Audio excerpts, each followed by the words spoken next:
Hi, I'm Charlotte and this is Tired Mama Tries to Read.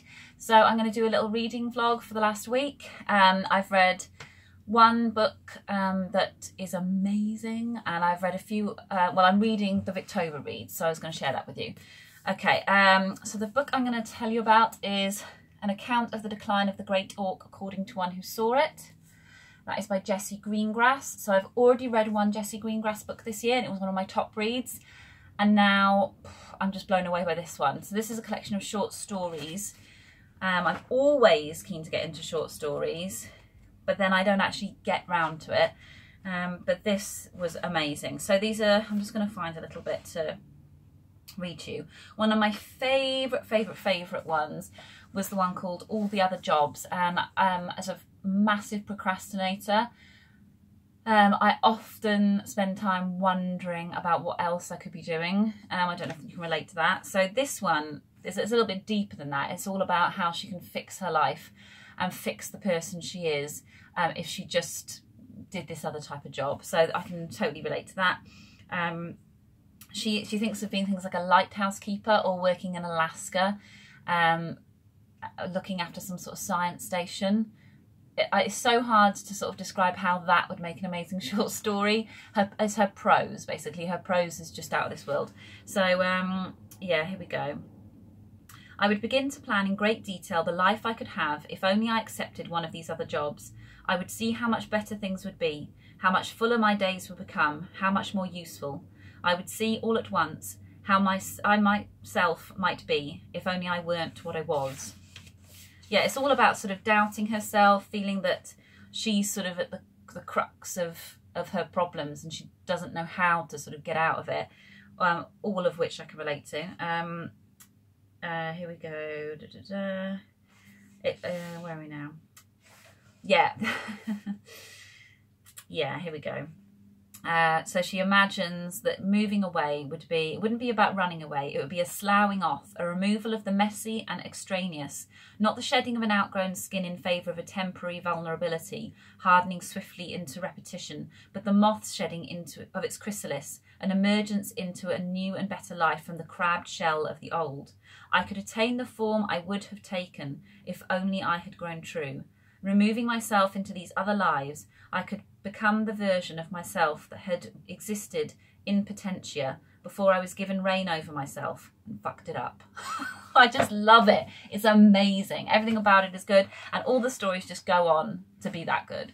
So I would thoroughly recommend it. A real sort of searching of self, which is, you know, definitely what we all try and do, I guess. Right. Victober. My buddy read with Sean, as you may have heard, has not gone well. So Sean, by his own admission, bailed. I don't like the word bailed, but yeah, he said he bailed after the first few pages.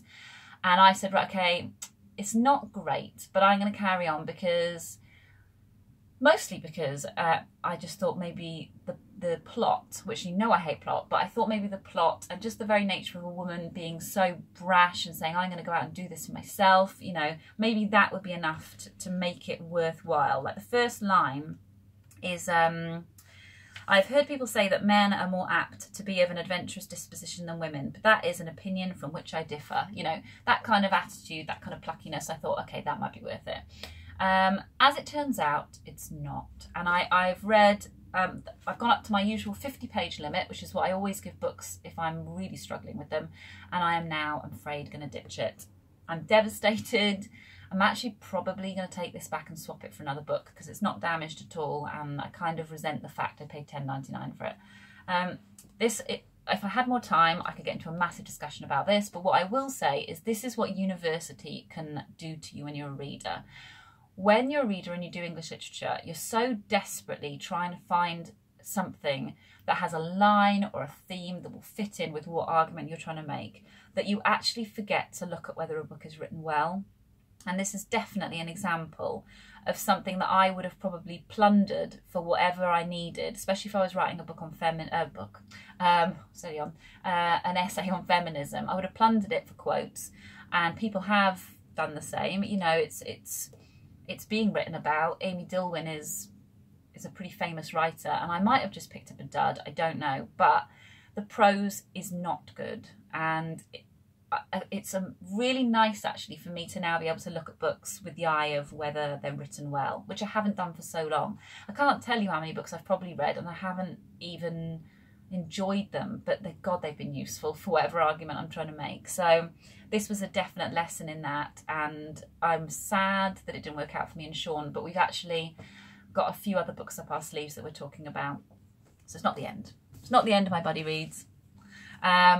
I have also been ploughing through Silas Marner. Now, I just want to say I never ever read 2 books at once. Ever since I finished university, I read 1 book at a time. So this is a bit stressful for me to be going back into the crazy world of multiple reading. But it has worked, you know, setting yourself certain chapters per day to actually keep up with the challenge is totally working. This is one of the ones I'm kind of freestyling, so I'm exactly halfway through, which is great because I've got another one I need to read after that. So that's pretty much working out how I thought. Good God, it's boring. I love George Eliot, but this is not a good George Eliot. All the characters just seem to be really all caricatured so far. The one I like the most is Nancy. I've actually written the most believable character so far because she seems to have a few just quirks to her character. She's not an out-and-out good person or an out-and-out bad person. So yeah, I'm going to keep you posted.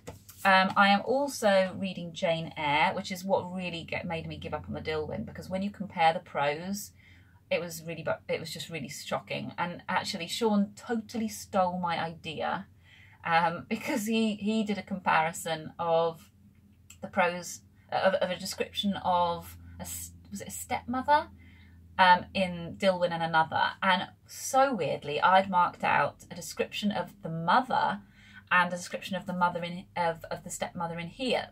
Very, very weird that we both did the same thing.